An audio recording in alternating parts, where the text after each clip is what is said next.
ክርስቲያኖች የካቲት 16 ለምን እናከብራለን? 6 ኪዳናት አሉ። 6ቱ ኪዳናት ማጠቃለያና ፍጹም ኪዳን ኪዳነ ምህረት ይባላል። ክርስቲያኖች ልጠይቃችሁ፣ ኪዳነ ምህረት፣ እመቤታችን፣ ባታ፣ ልደታ ይለያያሉ ወይስ አንድ ናቸው? ሁሉም እመቤታችን በዓላት ናቸው። እመቤታችን የተወለደችበትን ልደታ፣ ወደ ቤተ መቅደስ የገባችበትን ባታ፣ ቃል ኪዳን የተቀበለችበትን የነገውን በዓል ደግሞ ኪዳነ ምህረት እያልን እናከብረዋለን። ታዲያ ክርስቲያኖች 6ቱ ኪዳናት እነማን ናቸው? ሰባተኛውስ ኪዳን ኪዳነ ምህረት ለምን ተባለ? እመቤታችንስ ለምን ኪዳነ ምህረት እንላታለን የሚለውን ነገ የእመቤታችን በዓል ስለሆነ በዛሬው ቪዲዮ ነግራችኋለሁ። ከመጨረሻው አብራችሁኝ ነው። የመጀመሪያው ኪዳን ኪዳነ አዳም ይባላል። አዳም አባታችን ከገነት ከተባረረ በኋላ አልቦቱ ካለ ህሊና ለአዳም ዘንበለ ብካይ ላዕለ ኃጢአቱ፣ አዳም እግዚአብሔርን ያህል ጌታ ገነትን ያህል ቦታ አጣሁ እያለ እያለቀሰ ይኖር ነበርና ጌታችን አምላካችን ቅዱስ እግዚአብሔር አዳም ስላለቀሰ ንስሐ ስለገባ ተጸጸተ። በኦሪት ዘፍጥረት ምዕራፍ 3 ቁጥር 1 ላይ እንዳለ ልጅ ተወልጄ አድንሃለሁ የሚል ቃል ኪዳን ገባለት። ሁለተኛ ኦሪት ዘፍጥረት ምዕራፍ 9 ቁጥር 12 ላይ የኖህ ዘመን ሰዎች እግዚአብሔርን በኃጢአታቸው ስላሳዘኑትና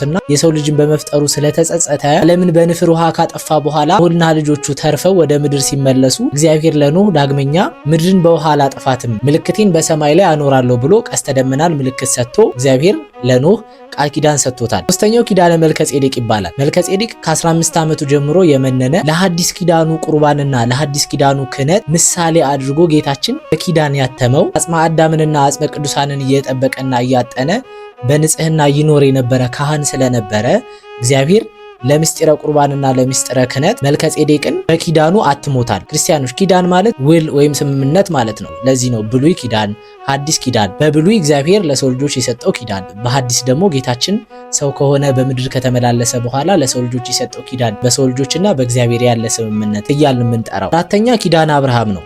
አብርሃም አበ ብዙኃን ነው። የሃይማኖት ስር የሃይማኖት መሰረት ነው። ለዚህም እግዚአብሔር አምላካችን በዘፍጥረት 17 ቁጥር 1 ላይ ዘርህ አሕዛብ ሁሉ ይባረካሉ ብሎ ዘሩን አብዝቶለታል። እሱ ብቻ አይደለም፣ እግዚአብሔር ለአብርሃም ሐዲስ ኪዳን የጥምቀት ምሳሌ የሆነውን የግዝረት ቃል ኪዳን ሰጥቶታልና ከአብርሃም ጋር ያደረገው ቃል ኪዳን ኪዳነ አብርሃም እየተባለ ይጠራል። አምስተኛ ኪዳነ ሙሴ ነው። ሁላችሁ እንደምታውቁ በኦሪት ዘጸአት ምዕራፍ 20 ቁጥር 1 ላይ 10ቱ ትእዛዛትን እግዚአብሔር ለሙሴ በሁለት ጽላት ላይ ቀርጾ ሰጥቶታል። ክርስቲያኖች እነዚህ ኪዳናት እግዚአብሔር በመረጣቸው በወዳጆቹ በመረጣቸው ሰዎች መካከል ለኛ ለሰው ልጆች የሚሰጠን ቃል ኪዳን ነው። ስድስተኛውና የብሉይ ኪዳን የመጨረሻው ቃል ኪዳን ኪዳነ ዳዊት ይባላል። እንደ ልቤ ያለው ቅዱስ ዳዊት መዝሙር 88 ላይ ለባሪያዬ ለዳዊት ምያለሁ አልዋሸውም ብሎ ቃል ኪዳን የሰጠው ከወገብህ ፍሬ በዙፋን ላይ አኖራለሁ ካንተ አብራክ እወለዳለሁ ብሎ እግዚአብሔር ቃል ኪዳን የሰጠው የጽድቅ ወልበ አምላክ ቅዱስ ዳዊት ነውና ስድስተኛው ኪዳን ኪዳነ ዳዊት እየተባለ ይጠራል። ሰባተኛውና የነዚህ ሁሉ ኪዳናት ማጠቃለያ ኪዳነ ምህረት ነው። እነዚህ ሁሉ ኪዳናት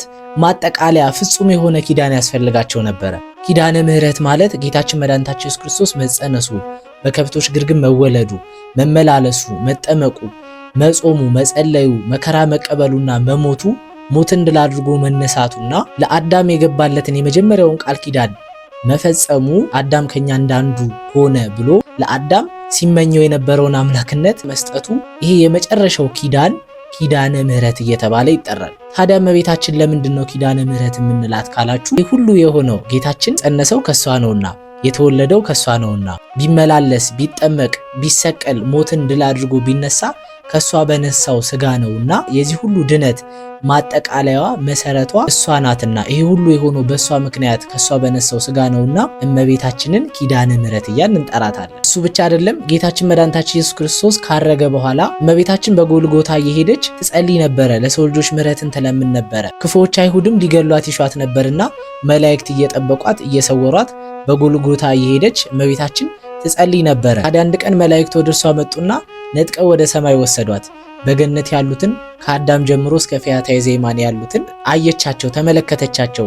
እነርሱም የመመካችን ዘውድ ነሽ፣ ባንቺ ምክንያት ወደ ገነት ገብተናል፣ ወደ ገነት የተመለስንብሽ ኪዳነ ምህረት እያሉ አመሰገኗት። መላእክትም እግዚአብሔርን ያየንብሽ መስታወታችን እያሉ አመሰገኗት። ጌታችንም ወደ ውስጠኛው መጋረጃ አስገብቶ ቃል ኪዳን ከሰጣት በኋላ በሲኦል ደግሞ ኃጣንን አሳዩት፣ አስጎበኟት። በሲኦል ኃጣን እንዴት እንደሚሰቃዩ የሲኦል እሳቱን መከራውን ጭንቁን አሳዩት። በዚህ ጊዜ እመቤታችን እርሪት ናትና ወደ ምድር ከተመለሰች በኋላ ሁልጊዜ በሲኦል ስላሉት ነፍሳት ታስብ ነበር፣ ትጨነቅ ነበር። ማን በነገራቸው ለነዚህ ሰዎች በሲኦል እንዲህ ያለ መከራ እንዳለ ማን በነገራቸው? እኔስ ደግሞ ምን ባደረኩላቸው እያለች ታስብ ነበርና በዛሬው ዕለት የካቲት 16 በጎልጎታ እመቤታችን ስትጸልይ እንዲህ ብላ ጸለየች። ልጄ ወዳጄ ሆይ በሰማይና በምድር በፈጠርካቸው ፍጥረታት ሁሉ እለምንሃለሁ። በኋላም በተጸነስክበት ማህፀኔ፣ በተወለድክበት ግርግም፣ ባጠባሁ ጡቶቼ፣ ባቀፉ እጆቼ፣ በሳሙ ከንፈሮቼ፣ ካንተ ጋር አብረው በተሰደዱ እግሮቼ ስለኔ ስለወለድኩ ስለኔ ስትል እባክህን በሲኦል ያሉትን ነፍሳትን በምድር ላይ ደግሞ ስሜን የሚጠሩትን መታሰቢያን የሚያደርጉትን ቤተክርስቲያኔን የሰሩትን ቃል ኪዳኔ የታመኑትን በስሜ ቀዝቃዛ ውሃ የሰጡትን ምጽዋት የሰጡትን ዝክር የዘከሩትን ታሪኬን የተረኩትን የሰሙትን ያሰሙትን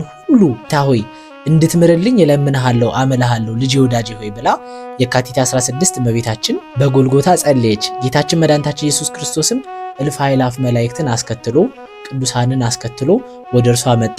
እናቴ ሆይ ያልሽኝን ላለማድረግ ካንቺ ጋር ምን አለኝ? ስምሽን የጠራ መታሰቢያሽን ያደረገ ያልሽኝን ነገር በሙሉ ያደረገ ሁሉ ሲኦልን አያያትም፣ በምድር ተድላን በሰማይ ገነትን እሰጠዋለሁ ብሎ ጌታችን መድኃኒታችን ኢየሱስ ክርስቶስ የካቲት 16 ቀን ቃል ኪዳን ገብቶላታል። ይሄውም ሊታወቅ በታምረ ማርያም ላይ የካቲት 16 የምናስበው አንድ ሰው አለ። የቀድሞ ስሙ ስምዖን ይባል ነበር። እግዚአብሔርን የሚወድ ዝክር የሚዘክር እንግዳ የሚቀበል ሰው ነበር።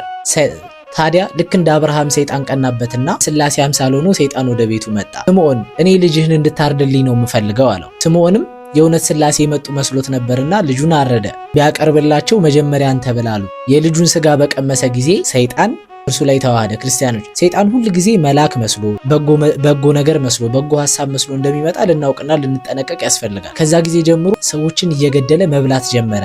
ስሙም በላዔ ሰብእ ተባለ።